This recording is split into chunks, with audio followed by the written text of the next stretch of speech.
Selamat pagi pemirsa, apa kabar? Nasib kelak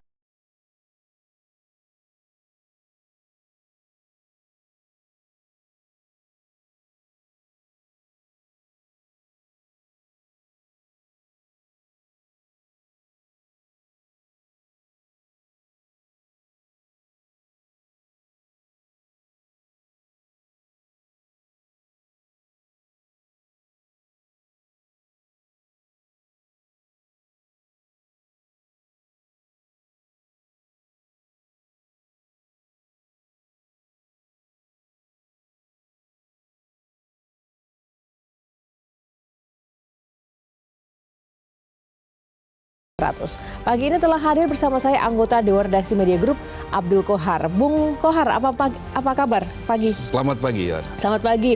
Bung Kohar, sebelum kita membahas editorial terkait dengan kelas menengah, ada beberapa headline yang menarik yang layak untuk kita bahas. Ini adalah rangkuman dari peristiwa terkini ya. Salah satunya adalah terkait dengan PSSI yang kecam pemukulan wasit sepak bola di PON 2024. Kok bisa terjadi? Ya betul. Jadi Indonesia ini kan lagi euforia sepak bola. Betul. Setelah berhasil menahan imbang Arab Saudi, dilanjutkan dengan menahan imbang Australia yang notabene tim dengan peringkat FIFA 25. Ini melahirkan kegembiraan yang luar biasa. Tetapi beberapa hari kemudian muncul peristiwa yang sangat memilukan dan memalukan tentu saja. Yaitu pemukulan wasit sepak bola di arena Pekan Olahraga Nasional yang menyebabkan sang wasit itu akhirnya yang bernama Eko Budi itu akhirnya pingsan.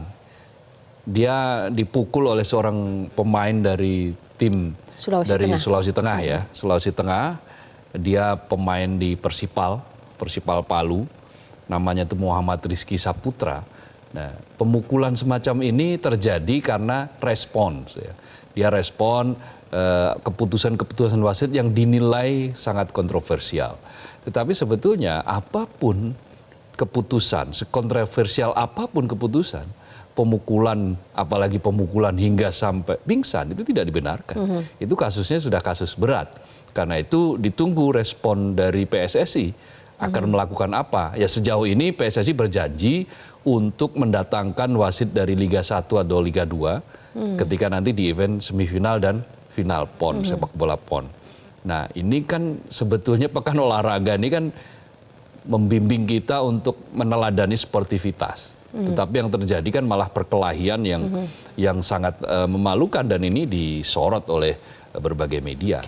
Nah ini yang menarik sebenarnya tidak hanya di sepak bola atau mungkin cabang olahraga lain ketika PON kali ini mendapat banyak sorotan ya karena penyelenggaraan dan juga fasilitasnya. Apakah dengan peristiwa ini juga bisa menjadi suatu indikator bahwa mungkin PSSI sendiri terfokus begitu ya dengan pusat, dengan tim pusat. Nah ini bagaimana kemudian perhatian dengan tim-tim daerah atau sepak bola di daerah yang banyak pengamat mengatakan wah ini tuh pusat terlalu banyak berfokus begitu pada ajang-ajang di luar, sementara untuk anak negeri sendiri tidak banyak perhatian. Setuju nggak? PON ini kan sebetulnya bukan ranahnya spesifik PSSI ya, karena PON ini kan terkait dengan Kementerian Pemuda dan Olahraga, terkait dengan pemerintah daerah. Sementara PSSI itu tugasnya adalah dia membina sepak bola baik di pusat maupun daerah, menggelar kompetisi terutama. Nah sejauh ini sih bibit-bibit perbaikan, bibit-bibit yang muncul dari sepak bola Indonesia sudah cukup baik. Tetapi yang perlu menjadi atensi perhatian itu kan sepak bola ini kan olahraga yang sangat digemari di Indonesia. Olahraga yang sangat-sangat menyedot perhatian banyak orang di kalangan apapun, di event apapun. Termasuk di event Tarkam, apalagi di event PON. Kalau perkelahian atau kemudian nendang wasit, mukul wasit di Tarkam itu sudah menjadi pemandangan yang sering kita lihat meskipun tidak bisa dibenarkan itu. Tetapi ini di PON loh. Di PON itu kan Pekan Olahraga Nasional. Nah hal-hal seperti ini mestinya bisa dicegah. Dan ini bukan semata dari tugas PSSI. Tugas PSSI adalah menyediakan ya, menyediakan wasit atau pengadil. Karena itu PSSI mesti membuat formula bagaimana mengupgrade para wasit ini agar keputusan yang ada di lapangan itu sejauh mungkin keputusan yang adil dan tidak kontroversial. Apalagi kan event PON ini kan tidak menggunakan teknologi VAR.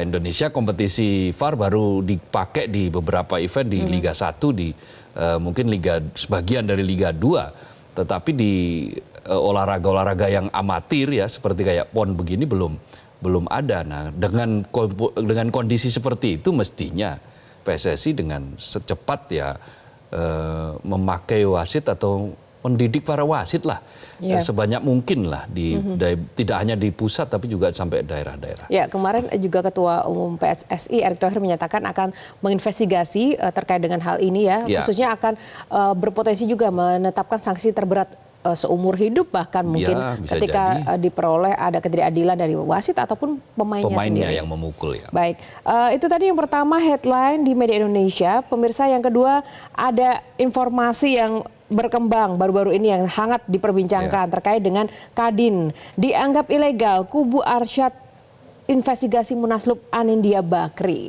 Bagaimana bisa ilegal? Bung Kohar, karena kan ketika menyelenggarakan Munaslup ini kan sebenarnya juga pasti tidak mungkin sembunyi-sembunyi di balik layar. Ya, ini yang sangat aneh juga di Indonesia ini. Semua wilayah, semua organisasi, apakah itu organisasi yang betul-betul terkait dengan politik atau organisasi yang tidak terkait langsung dengan politik, itu bisa terjadi permainan politik. Iya. Ini seperti kudeta begitu ya seolah-olah. Seperti itu yang terjadi di Kadin ya, Kamar Dagang dan Industri Indonesia. Jadi ketika terjadi Munaslup secara tiba-tiba kubunya Arsyad Rashid merasa bahwa Munaslup itu ilegal karena tidak sesuai dengan anggaran dasar dan anggaran rumah tangga yang harus memenuhi quorum, tetapi kubunya yang menang yang sekarang menggelar Munaslup ini, Anindya Bakri, mengklaim bahwa ya lebih dari 70% itu daerah-daerah, kadin-kadin daerah itu sudah menyatakan ingin kepengurusan yang baru. Nah, pertimbangannya apa ya? Pertimbangannya ingin menyelaraskan dengan kepemimpinan yang baru di Republik ini. Jadi dua-duanya sekarang sedang tarik ulur, tetapi rupanya pemerintah sepertinya itu sudah mengucapkan selamat kepada kubu Anindya Bakri. Ini juga bisa dibaca di mediaindonesia.com, yang sebagai semacam tanda atau sinyal bahwa ya Munaslup ini sah, dianggap sah. Nah, karena pemerintah sudah menyatakan atau setidak-tidaknya memberikan ucapan selamat kepada kubu yang menang di Munaslup, maka Anwar Rashid sekarang sedang bersiap-siap untuk mengajukannya ke hukum, ke depan hukum, dan akan memprosesnya, akan meminta, akan menggugatnya bahwa ini adalah sebuah Munaslup yang tidak sah, kata Rashid.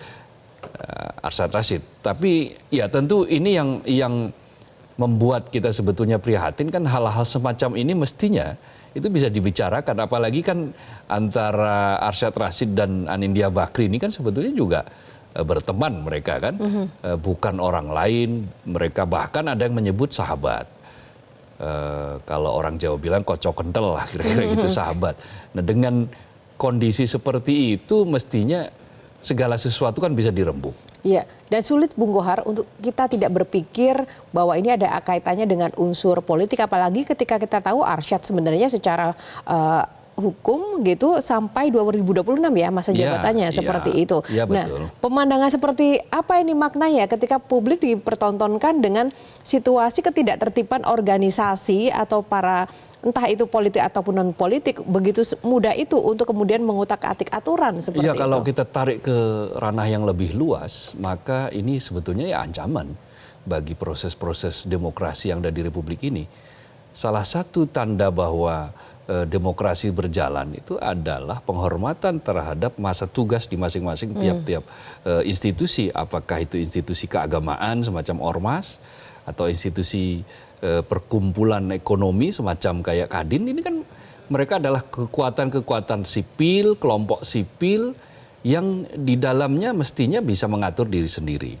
Tetapi ternyata meskipun mereka ini adalah bukan ornamen atau bukan dari organ negara, tetapi negara punya sepertinya pemerintah ya yang sedang berkuasa itu sepertinya punya maksud-maksud tertentu ya ingin menyelaraskan lah kira-kira gitu. Nah, menyelaraskan bahasanya menyelaraskan. Ya, pertanyaannya adalah memangnya ketika dipimpin Arsyad tidak akan selaras?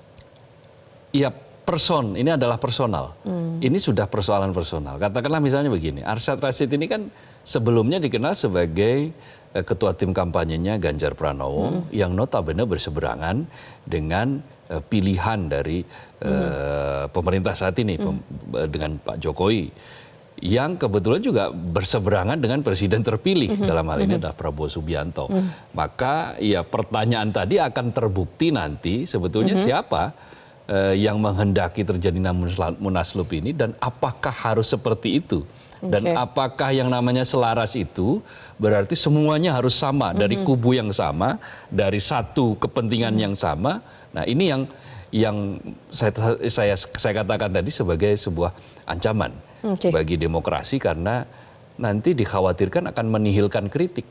Sebuah kekuasaan yang tanpa kritik maka akan ada potensi untuk keluar pagar, ada potensi untuk terjadinya abuse of power. Nah ini menarik kalau nanti kita diskusikan secara khusus ini ancaman demokrasi dengan bentuk baru dari situasi-situasi non politik. Nah dari situasi itu tentu saja pasti akan berdampak pada kehidupan yang lainnya ya, apalagi terkait dengan bidang usaha ya karena Kadin dan kehidupan masyarakat. Nah sebenarnya apakah ini juga bisa ya gonjang-ganjing seperti itu kemudian mengguncang ekonomi kita karena sesuai dengan editorial kita judulnya cegah bom waktu kelas menengah. Nah ini kan banyak faktor sebenarnya Bung Kohar ya kenapa kemudian ini terdapat ancaman situasi politik, non politik, apapun itu. Kalau kelas menengah kali ini yang terjadi semata-mata karena memang ada persoalan serius di dalam perjalanan ekonomi di negeri ini, yaitu terutama persoalan daya beli yang semakin menurun. Yang pertama disebabkan oleh residu dari COVID-19. Dampak dari COVID-19 yang sampai saat ini masih dirasakan ternyata. Lalu yang kedua, banyak sekali kebijakan-kebijakan yang salah momentum. Kebijakan yang salah momentum itu apa? Kebijakan yang semestinya ketika kelas menengah itu belum benar bisa berdiri, ya, bisa bangkit dari keterpurukan ketika COVID, pandemi, sekarang tiba-tiba dia dihajar pula oleh berbagai macam kebijakan-kebijakan yang isinya itu adalah pungutan. Misalnya nanti di Januari akan ada PPN 12% yang naik dari saat ini 11%. Dari sebelumnya 10%. Nah, kenaikan PPN ini memang betul bahwa dia adalah mandat undang-undang. Tetapi kan dia dilakukan pada saat yang tidak tepat momentumnya. Mengapa saat yang tidak tepat itu? Ketika kelas menengah yang menjadi bangunan terbesar dari sokongan ekonomi di Republik ini, itu sedang dalam kondisi yang sangat terhimpit. Dia sekarang banyak kelas menengah itu yang tabungannya digunakan untuk memenuhi kebutuhan pokok. Padahal dulu kelas menengah itu salah satu cirinya adalah dia sudah tidak terlalu bergantung pada kebutuhan pokok, dia sudah bisa ke kebutuhan yang sekunder, bahkan ke kebutuhan tersier, apakah itu wisata atau nonton konser misalnya seperti itu, atau kebutuhan-kebutuhan lain lah yang sifatnya bukan kebutuhan pokok. Nah sekarang tidak bisa karena situasi ekonomi yang menurun, yang melesu, membuat kemudian kelas menengah ini daya belinya rontok, turun. Sekarang tinggal apa? Ya, hanya cukup untuk memenuhi kebutuhan pokok makan dan minum plus membayar cicilan. Betul. Itu pun juga sudah sangat sulit. Berbagai macam data menunjukkan hal itu. Nah, inilah yang harus diatasi oleh pemerintah. Nah, terkait dengan tadi pernyataan Bung Kohar bahwa kelas menengah harusnya kan tabungan itu benar-benar menjadi tabungan bukan untuk memenuhi kebutuhan pokok seperti sudah ada aspek-aspek sekunder yang memang dipenuhi. Nah sekarang ujung-ujungnya jika tidak dipenuhi memang kemudian larinya akan ke pinjol, akan kepada hutang dan semakin terlilit. Ini bahaya Bung Kohar. Itulah yang disebut sebagai bom waktu. Dikatakan sebagai bom waktu bahwa kalau sampai kelas menengah itu tidak diatasi dengan cara serius, dengan sangat serius tidak diberikan solusi, maka ini akan menjadi bom waktu dan bisa-bisa mimpi kita untuk menjadi Indonesia maju akan terhambat. Ya. Karena kelas menengahnya justru bukan naik kelas, tapi justru turun kelas. Gitu. Ya, kita akan diskusikan seserius apa sebenarnya pemerintah untuk kemudian menyoroti dan juga mengatasi masalah ini. Namun sebelum kita ulas lebih dalam, kita saksikan informasi yang satu ini, pemirsa.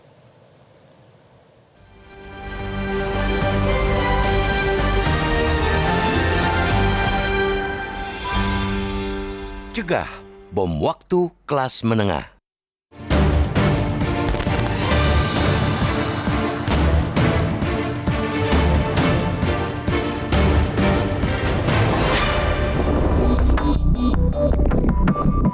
Nasib kelas menengah di Indonesia kian terjepit. Bergaji pas-pasan di tengah tekanan ekonomi yang kian besar, tapi tidak cukup miskin untuk mendapatkan bantuan dari pemerintah. Biaya hidup meningkat, membuat kelas menengah harus makan tabungan alias mantap. Pendapatan pun kini habis untuk belanja kebutuhan dasar seperti makan dan minum, serta membayar cicilan. Nyaris tidak tersedia lagi cukup uang untuk membeli kebutuhan di luar kebutuhan pokok. Kelas menengah kini seolah tidak boleh bermimpi untuk mempunyai tabungan, apalagi investasi. Mereka terkadang harus menempuh jalan pinjaman online atau pinjol ilegal yang dipandang sebagai penyelamat di kondisi susah, padahal bunga pinjaman amat mencekik leher. Maka, nasib negeri ini yang bermimpi menjadi negara maju bisa jadi kandas bila tidak ada solusi mengatasinya. Padahal, salah satu ciri negara maju adalah komposisi penduduk didominasi oleh kelas menengah. Sebab kelas menengah berperan untuk meningkatkan konsumsi yang bakal mendorong pertumbuhan ekonomi. Apalagi separuh lebih pertumbuhan ekonomi Indonesia berasal dari konsumsi rumah tangga. Sehingga perilaku belanja kaum menengah diharapkan meningkat. Jika ekonomi meningkat, kesejahteraan akan meningkat pula. Bila kesejahteraan meningkat, rakyat akan naik kelas. Kini, jangankan naik kelas, bertahan di kelas menengah saja sudah tidak bisa. Data Badan Pusat Statistik atau BPS menyebutkan jumlah kelas menengah Indonesia terus turun dalam 5 tahun terakhir. Pada 2019, kelas menengah masih berjumlah 57,33 juta orang dengan kontribusi 43,3% terhadap total konsumsi rumah tangga. Pada 2024, jumlahnya menyusut menjadi 47,8 juta dengan sumbangan hanya 36% ke konsumsi. Proporsi kelas menengah kini hanya 17,13% dari total populasi atau turun dari 21,45% pada 5 tahun silam. Pemerintah boleh saja mengklaim telah menjalankan beragam program untuk meningkatkan kesejahteraan kelas menengah, seperti pemberian subsidi dan kompensasi serta insentif pajak. Misalnya PPN yang ditanggung pemerintah untuk pembelian rumah. Selain itu, ada bantuan iuran kesehatan, program kredit usaha rakyat atau KUR, dan jaring pengaman melalui kartu prakerja untuk melindungi seseorang yang kehilangan pekerjaan. Namun belum lagi program-program itu terbukti efektif menahan laju kemerosotan kelas menengah, pemerintah sudah menjatuhkan bom waktu bagi mereka. Bom itu seperti penaikan tarif pajak pertambahan nilai PPN menjadi 12% pada 1 Januari 2025. Kewajiban potongan untuk iuran tabungan perumahan rakyat atau TAPRA yang akan berlaku pada 2027. Belum lagi ada wacana pemerintah akan mewajibkan asuransi kendaraan pihak ketiga atau Third Party Liability atau TPL. Kementerian Energi dan Sumber Daya Mineral (ESDM) juga berencana memperketat penyaluran subsidi BBM yang dianggap tidak tepat sasaran mulai 1 Oktober. Ironisnya, pengetatan subsidi BBM idealnya dilanjutkan langkah pemerintah mendorong masyarakat untuk beralih ke transportasi umum. Namun dalam kurun waktu berdekatan, para pengguna transportasi umum pun dibuat meradang karena rencana perubahan skema tarif kereta rel listrik atau KRL berbasis nomor induk kependudukan atau NIK. Sehingga wajar kiranya bila muncul kegelisahan dari kelas menengah sampai muncul istilah sudah sesak tambah dipalak. Belum lagi bila melihat data Lembaga Penjamin Simpanan atau LPS terkait dengan pertumbuhan tabungan. Pertumbuhan tabungan masyarakat dengan nilai kurang dari 100 juta rupiah terus berkurang. Kondisi itu kontradiktif dengan tabungan di atas 5 miliar rupiah yang meningkat signifikan. Kenyataan itu seakan memperkuat anggapan orang kaya makin kaya, yang miskin makin miskin. Adapun yang di tengah hanya akan terjepit sembari menunggu giliran ditarik menuju jurang kemiskinan. Maka, pemerintah mesti peduli dengan beragam data, fakta, dan analisis kondisi kelas menengah kini. Kebiasaan pemerintah menyangkal dengan kerap menyebut bahwa data penurunan kelas menengah amat mungkin salah, mesti diakhiri, pun pula selalu nyaman berlindung di balik argumentasi bahwa penurunan kelas menengah itu fenomena global, terjadi di mana-mana, bukan hanya di Indonesia, cuma membuat kelas menengah kian resah, bahkan marah. Ketimbang sibuk menyangkal, akan lebih berguna bila mengevaluasi berbagai kebijakan yang berpotensi makin mencekik kelas menengah. Berbagai kebijakan pungutan, meskipun sudah diamanatkan oleh undang-undang, bukan berarti tidak boleh dikoreksi. Apalagi kini muncul gejala sejumlah undang-undang diloloskan secepat kilat, dibahas dalam senyap tanpa melibatkan publik secara luas. Produk kebijakan seperti itu jelas membuat masyarakat merasa dijebak. Buktinya, begitu bilet itu hendak dieksekusi, momentumnya salah telak. Sebagian publik, khususnya kelas menengah, menganggap pemerintah hanya mencari untung, tapi membuat rakyat buntung. Karena itu, masih ada waktu untuk mengevaluasi berbagai kebijakan itu. Asal pemerintah mau mendengar saran para ahli lembaga think tank, dan suara rakyat kendati mulai parau. Negara mesti adil dalam membuat kebijakan, bahkan adil sejak dalam pikiran. Pancasila sudah mengamanatkan keadilan sosial bagi seluruh rakyat Indonesia, bukan hanya keadilan bagi sebagian rakyat Indonesia. Maka, tunaikan segera amanat itu tanpa banyak memproduksi alasan dan tangkisan.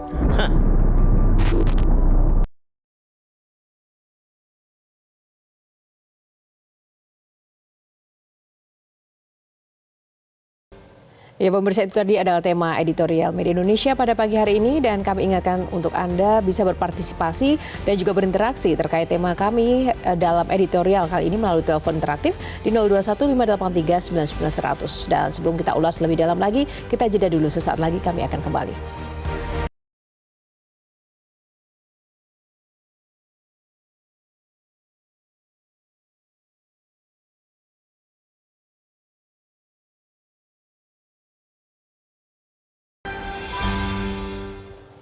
Kembali di editorial Media Indonesia. Sebelum kita bahas kembali pemirsa bersama Bung Abdul Qohar, kita akan membahas dengan narasumber yang sudah tersambung melalui telepon dengan Direktur Center of Economic and Law Studies atau Celios, Mas Bima Yudhistira.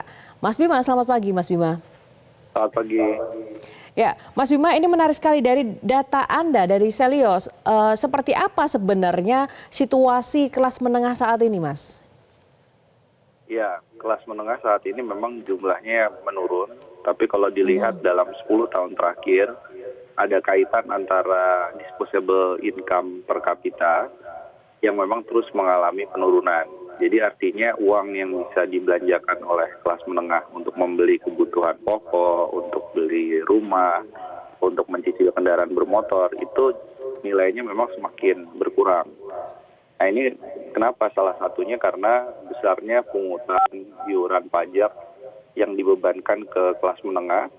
Sementara dari sisi program-program pemerintah itu 10 tahun terakhir memang banyak menservis kelompok paling bawah. Itu harus diakui tingkat kemiskinannya semakin baik, angka kemiskinan ekstrimnya juga menurun. Dan juga menservis banyak kelompok 20% pendapatan paling atas atau orang-orang kaya. Insentif pajaknya banyak untuk mereka yang memiliki usaha-usaha skala besar misalnya. Tapi yang kelas menengah ini ada hollow in the middle, dia bolong di tengah. Jadi dia tidak banyak mendapatkan support, sementara mereka misalkan terdampak dari tarif PPN dari 10 menjadi 11%. Tahun depan apalagi menjadi 12%. Di sisi yang lain ada masalah soal industri manufakturnya terus mengalami deindustrialisasi. Artinya porsinya terus menurun terhadap PDB. Kita terlalu cepat untuk berubah ke sektor jasa, sementara di sektor jasa justru yang terjadi adalah memperbesar sektor informalnya. Jadi pekerja informalnya juga semakin banyak. Sementara pekerja informal kan jaminan sosial, dari segi upah, itu jauh lebih buruk lah daripada pekerja di sektor formal. Ya karena kelas menengah nggak punya banyak pilihan gitu. Mas Bima, kalau dari catatan Anda, indikator kelas menengah itu sebenarnya seperti apa sih? Ya, jadi indikator kelas menengah ini kan begini ya. Kita bagi aja menjadi 3 sebagian besar. Jadi 20% pengeluaran yang paling atas, kemudian 40% itu konsumen itu ada di kelas menengah, dan 40% itu yang paling bawah. Nah, jadi kalau indikator kelas menengahnya juga harus dibagi lagi sebenarnya. Ada yang kelas menengah, yang middle class, kemudian ada yang disebut sebagai aspiring middle class. Nah, yang repot itu di Indonesia ini jumlah dari aspiring middle class atau kelas menengah tanggung ya, itu jumlahnya besar sekali kan, terakhir lebih dari 100 juta orang yang masuk Tanggung dalam itu kategori biasanya kelas menengah di tanggung. sektor industri pekerjaan apa atau usia berapa ya Mas ya? Usianya sebagian besar usia produktif justru. Usia sampai dengan 45 tahun misalnya. Itu jadi salah satu yang cukup dominan. Ya banyak yang masuk dalam kategori milenial, sebagian ada di Gen X, kemudian Gen Z juga. Itu yang mendominasi kelas menengah rentan. Nah kalau misalnya dari situasi dan catatan tersebut, bagaimana nih 1-2 tahun ke depan ini proyeksi data atau situasinya juga akan seperti apa nih Mas? Ya, jadi kalau tidak ada intervensi yang signifikan, memang kelas menengahnya akan semakin menyusut. Nah, menyusut itu menjadi aspiring middle class atau kelas menengah yang tanggung atau rentan ini, maka kita harus hati-hati karena sekali ada shock ekonomi, misalnya ada tekanan ekonomi, kelemahan kurs, harga komoditasnya rendah, itu bisa langsung menimbulkan angka kemiskinan yang jauh lebih tinggi lagi. Karena dia sebenarnya kan angka kemiskinan di Indonesia, garis kemiskinannya cukup rendah ya. Jadi banyak yang 500 misalnya 90.000 rupiah per bulan itu sudah dianggap tidak miskin. Nah ini masuk dalam kategori kelas menengah rentan. Tapi begitu ada bencana, ada tekanan ekonomi, dia mudah sekali untuk masuk di bawah garis kemiskinan. Nah itu yang jumlahnya agak tanggung, masih cukup banyak di beberapa tahun ke depan. Mas Bima singkat saja, satu lagi, intervensi seperti apa yang menurut Anda harus dilakukan oleh pemerintah khususnya? Satu, kalau bicara disposable income, maka jangan terlalu banyak pungutan dan iuran yang jadi beban ke kelas menengah. Jadi tarif PPN itu jangankan naik 12% tahun depan, kalau bisa memang harus diturunkan ya.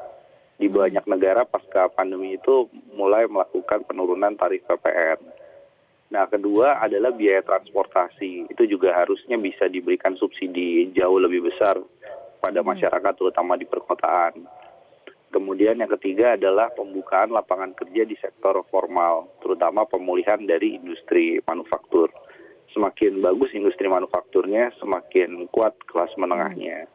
Dan terakhir adalah keterkaitan antara infrastruktur ya dengan memang lapangan pekerjaan. Jadi ini juga jadi satu hal yang harus dilakukan ke depan. Baik, terima kasih Mas Bima untuk ulasannya bersama Editorial Media Indonesia. Selamat pagi, salam sehat selalu. Nah, Bung Kohar, tadi dari pernyataan dari Mas Bima ini menarik. Ada yang intervensi yang memang dilakukan. Yang pertama adalah menurunkan pungutan ya. Pajak begitu. Dan juga lapangan pekerjaan. Tapi masalahnya apakah itu relevan dengan situasi negara yang banyak hutang dan juga ada kebutuhan besar untuk mengisi pendapatan? Sebetulnya bukan soal banyak utang atau tidak, tetapi persoalannya adalah kondisi keuangan negara itu memang sudah penuh sesak, fiskal negara sudah sangat cekak. Tetapi begini, kalau fiskal negara cekak, maka sebetulnya yang dilakukan ya jangan lalu mencekik yang lain gitu loh. Mencekik kelompok yang memang sudah dalam posisi tercekik. Kalau seperti itu yang dilakukan, ya dengan cara mengambil pungutan yang banyak, mengenakan PPN, menaikkan PPN dan seterusnya, maka yang akan kena adalah kelas menengah dan pada titik tertentu nanti negara sendiri yang akan rugi karena perekonomian kita kan katanya pengen tumbuh 7% rata-rata. Atau bahkan mungkin di atas itu. Syarat untuk menjadi negara maju itu kan bagi Indonesia butuh pertumbuhan rata-rata 7%. 10 tahun ke depan loh. Nah kalau caranya dengan model menaikkan pungutan dan seterusnya, amat susah kita bayangkan ekonomi bisa tumbuh 7%. Bisa bertahan di 5% saja sudah luar biasa. Bahkan ada kemungkinan justru akan menurun. Karena itu evaluasi kebijakan-kebijakan pungutan itu. Seperti tadi disampaikan oleh Mas Bima, bahwa dalam 10 tahun terakhir, dalam beberapa tahun terakhir, itu kenaikan terhadap pungutan itu memukul betul-betul kelas menengah. Apalagi setelah pandemi. Buktinya kelas menengah merosot dalam 5 tahun terakhir. Dari yang tadinya 57,3 juta menjadi 47,8 juta. 9 juta orang turun kelas. Dari kelas menengah menuju ke kelas menengah tanggung atau kelas menengah rentan. MKM istilahnya, menuju kelas menengah. Sedikit di atas miskin, garis kemiskinan. Nah, kalau itu yang terjadi, maka semakin banyak orang itu turun kelas, maka bencana ekonomi kita bukan saja middle income trap yang dulu sering disebut, tetapi ya bahkan mengalami penurunan. Bukan lagi menjadi negara yang menuju negara maju, tapi bisa lagi turun menjadi negara berkembang terus-menerus. Nah, ini yang tidak dikehendaki mestinya. Karena itu solusi harus cepat, antisipasi harus segera dilakukan. Dan itulah yang direkomendasikan oleh berbagai kalangan. Dengarkan itu, jangan selalu menghibur diri dengan mengatakan ini fenomena global kok. Di mana-mana kelas menengah juga sedang turun. Ya, kalau sudah tahu bahwa ini fenomena global, ya cari dong caranya bagaimana. Jangan malah menambah pungutan-pungutan baru. Ada mau menjalankan tapera lah, ada yang kemudian mau menaikkan PPN 12% lah, dan seterusnya dan seterusnya. Ketika dikejar alasannya selalu ini amanat undang-undang. Undang-undang bisa kita koreksi, bisa kita evaluasi, apalagi undang-undang yang dibentuk atau diciptakan lahir dalam kondisi senyap. Undang-undang yang lahir tanpa melibatkan publik. Ya. Nah, hal-hal semacam inilah yang patut segera dievaluasi. Baik, kita akan lihat nanti juga bahas sejauh mana nih evaluasi dan siapa juga yang harus menjadi nakoda untuk kemudian mengintervensi solusi.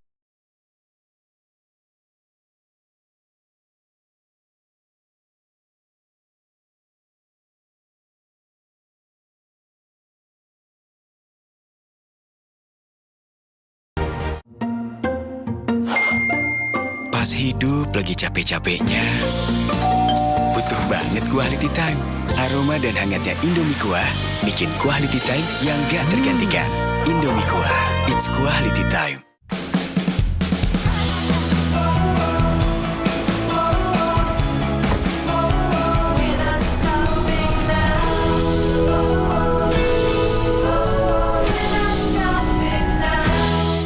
Aku awali hariku dengan berolahraga dan minum Neo Ultra Cup Gold bila perlu. Dilengkapi dengan vitamin C, kombinasi vitamin B kompleks, vitamin E, kafein, dan zinc yang diperlukan untuk bantu jaga daya tahan tubuhmu. Neo Ultra Cup Gold. Selama substansi melalui mekanisme demokratik, problemnya di mana? Prosesnya tidak benar. Ya, itu hipotesis. Bukan hipotesis. Jadi kalau rakyat tidak setuju dengan itu, tapi kalau rakyat tidak setuju, rakyat tidak memilih. Adu gagasan untuk demokrasi. Kecewa pada negara yang membiarkan demokrasi dirusak seperti ini. Semua pihak menerima. Harus dan ada perbaikan dengan catatan. Semua sudah move on, saatnya bergandengan tangan, dan Indonesia jauh lebih maju. Panggung Demokrasi, setiap Senin, live jam 9 malam. Selamat Pagi Indonesia, Senin hingga Sabtu, jam 8 pagi.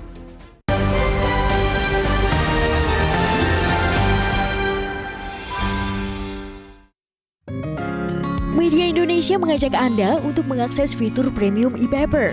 Dengan sajian konten berbasis intelektual dan meneguhkan kebangsaan, Media Indonesia tampil dengan lebih dinamis melalui e-paper Media Indonesia yang dapat Anda akses kapan saja, di mana saja. Caranya mudah, download aplikasi Media Indonesia di Android atau ketik link e-paper.mediaindonesia.com atau bisa scan QR Code pada layar kaca Anda. Klik tab e-paper di bagian samping layar tablet Anda, daftarkan data diri, serta pilih paket berlangganan e-paper Media Indonesia sesuai dengan kebutuhan Anda. Nikmati juga bonus spesial tambahan 4 halaman rubrik fokus setiap hari. Semua bisa Anda dapatkan hanya di e-paper Media Indonesia. Untuk informasi lebih lanjut, hubungi customer service di nomor 0811 1201 2018 atau kunjungi media sosial @mediaindonesia. Media Indonesia, referensi bangsa. Ya pemirsa, kembali di editorial Media Indonesia dan sebelum kita ulas kembali bersama Bung Abdul Qohar, kita akan sapa dulu penelpon yang sudah tersambung bersama kami pagi ini. Yang pertama ada Pak Tasrik Usman dari Banjarmasin, Kalimantan Selatan. Selamat pagi Pak Tasrik. Selamat pagi Mbak Yohana, selamat pagi Bang Kohar. Assalamualaikum warahmatullahi wabarakatuh. Waalaikumsalam. Silakan Pak, singkat, padat dan jelas Pak Tasrik. Iya, cegah bom waktu untuk kelas menengah. Bang Kohar, kondisi ekonomi negara kita sekarang itu tidak sedang baik-baik saja. Saya hanya prihatin dalam kondisi seperti itu, daya beli masyarakat sangat menurun, kemudian PHK di mana-mana. Kok pemerintah masih saja melaksanakan regulasi-regulasi dengan membentuk undang-undang secara senyap, misalnya masalah tapera. Kemudian Januari nanti akan berlaku PPN dari 10% menjadi 12%. Ini yang terbaru, ada rencana untuk pemotongan lagi dana pensiun bagi kelas menengah. Nah kalau seperti ini, saya khawatir kelas menengah ini turun kelas, dia menjadi orang miskin. Nah ini pemerintah harus serius. Dan ini menjadi beban bagi pemerintahan baru. Saran saya kepada Pak pemerintahan baru, yaitu Pak Prabowo dan DPR yang baru, kalau ini memberatkan bagi masyarakat, ditinjau kembalilah undang-undang yang tidak sesuai dengan kondisi bangsa itu. Kalau kita melihat sekarang, kondisi negara kita, itu harga-harga sekarang di pasaran itu Bang Kohar turun, tapi tidak laku. Artinya daya beli tidak mampu masyarakat itu. Nah kalau ini terus-menerus, saya khawatir ada pepatah mengatakan segala sesuatu yang diserahkan bukan pada ahlinya, maka tunggulah hancurnya. Dan terakhir saya berpesan kepada Presiden, karena hanya tinggal beberapa waktu lagi, tolong diperhatikan rakyatnya, jangan diperhatikan keluarganya saja. Baik. Terima kasih. Assalamualaikum warahmatullahi wabarakatuh. Waalaikumsalam. Terima kasih Pak Tasrik. Dan selanjutnya ada Bapak Ramadan dari Jambi. Selamat pagi Pak Ramadan. Selamat pagi, Assalamualaikum warahmatullahi wabarakatuh. Waalaikumsalam. Silakan Pak Ramadan, pendapat Anda singkat Pak.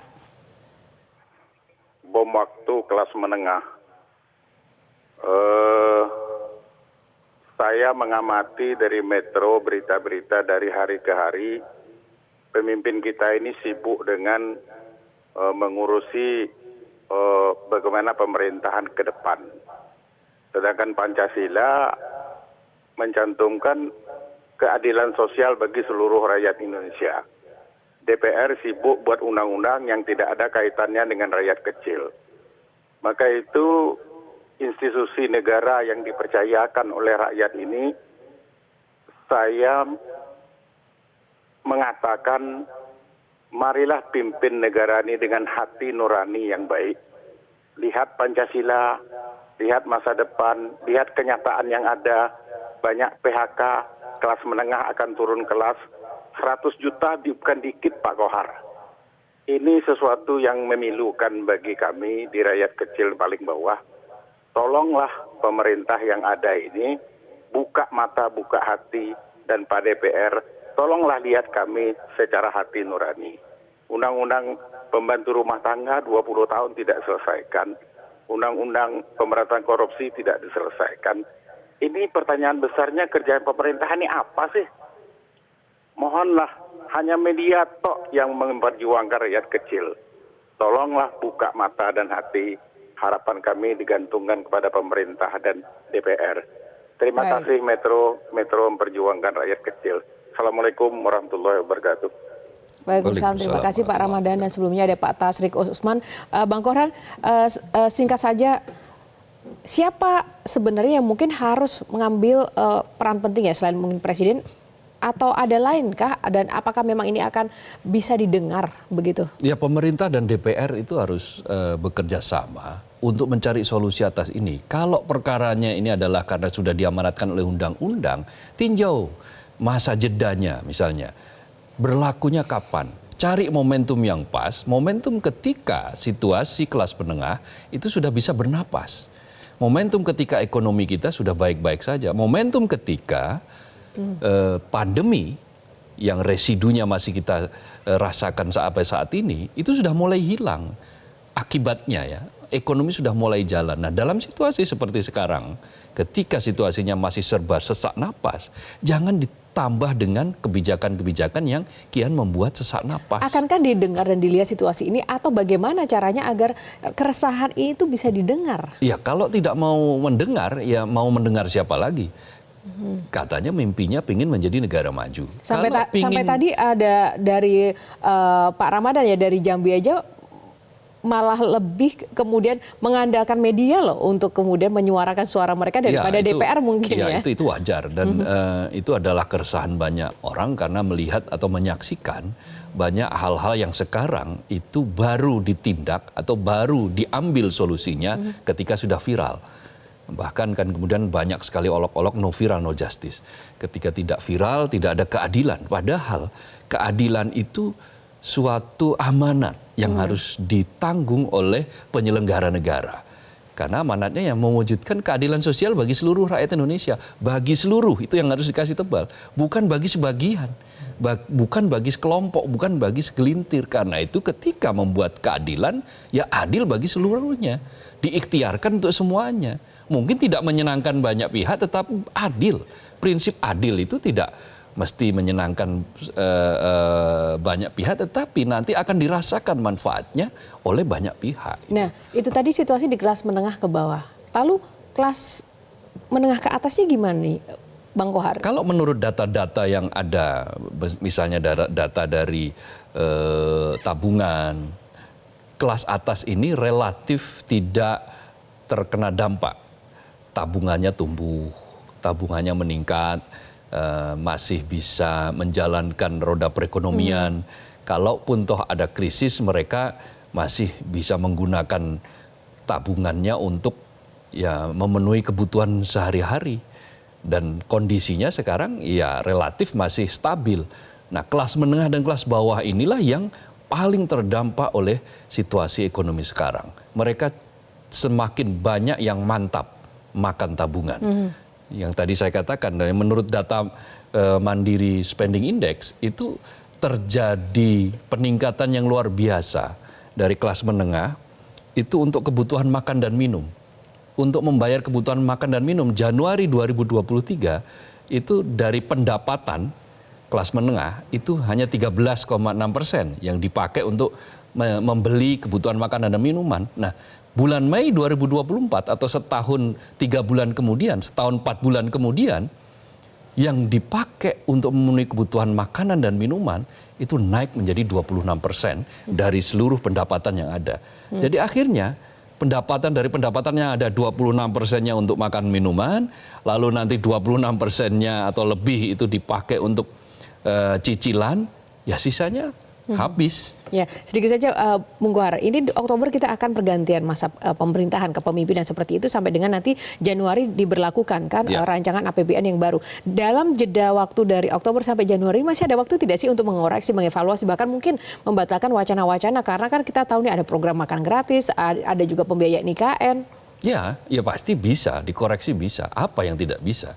Karena banyak undang-undang yang levelnya lebih tinggi daripada itu, kebijakan-kebijakan yang katanya nggak bisa diubah bisa kok diubah secepat kilat. Kenapa untuk kepentingan rakyat tidak bisa? Baik, Bung Kohar, kita akan lanjutkan seusai jeda pemirsa. Editorial masih akan kembali sesaat lagi.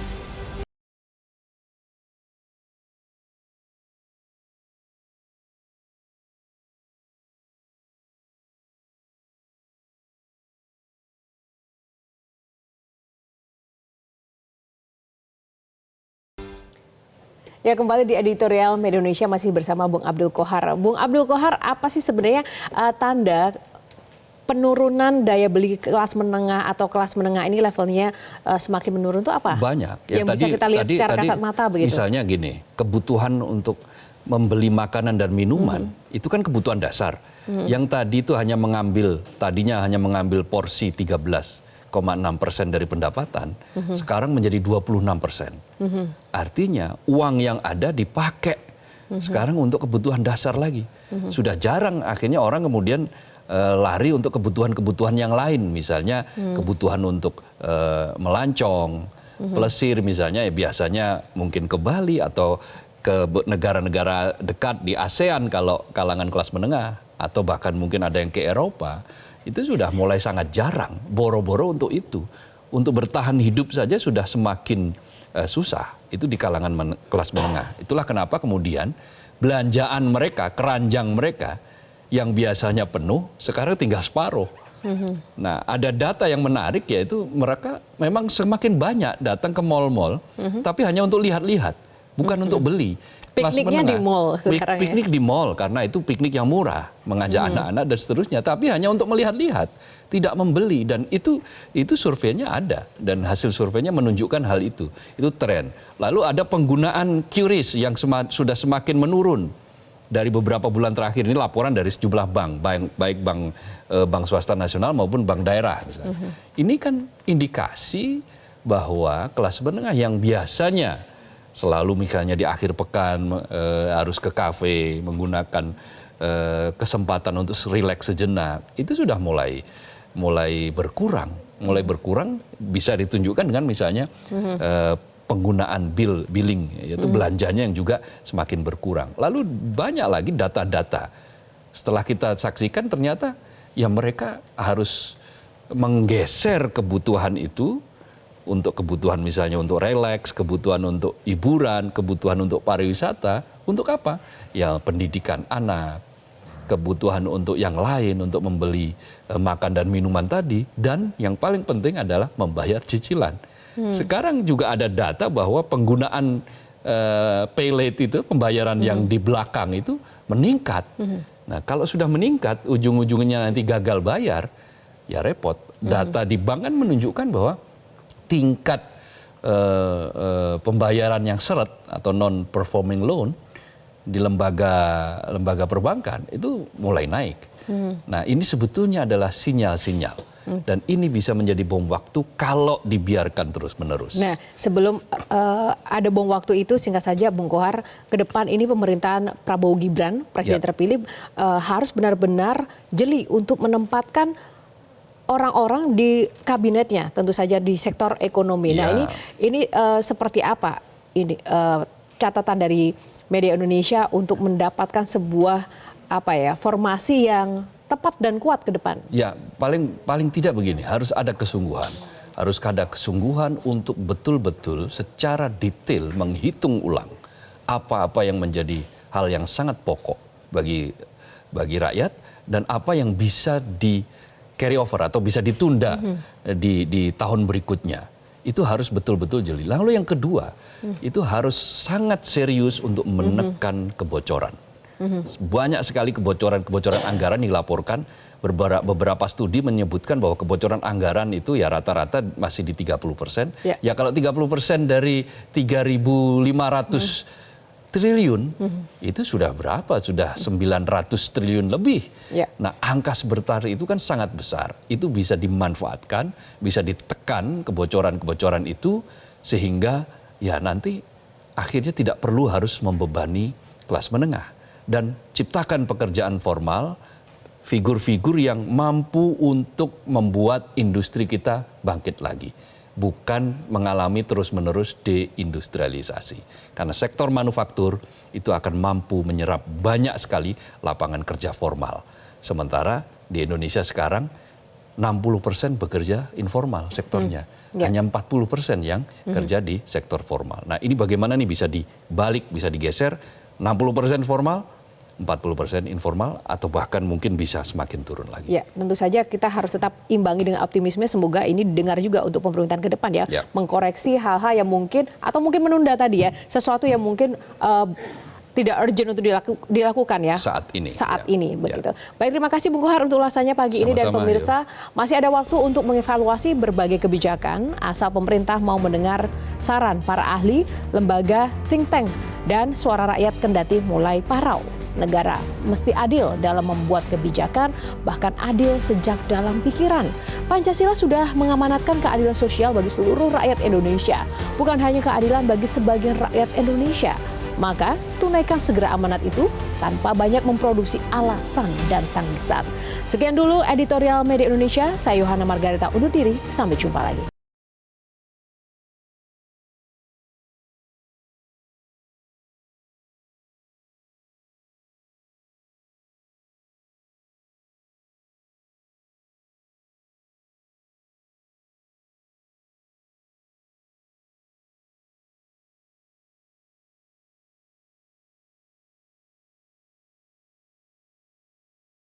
Jelajahi cara baru mendapatkan informasi. Download Metro TV Extend sekarang.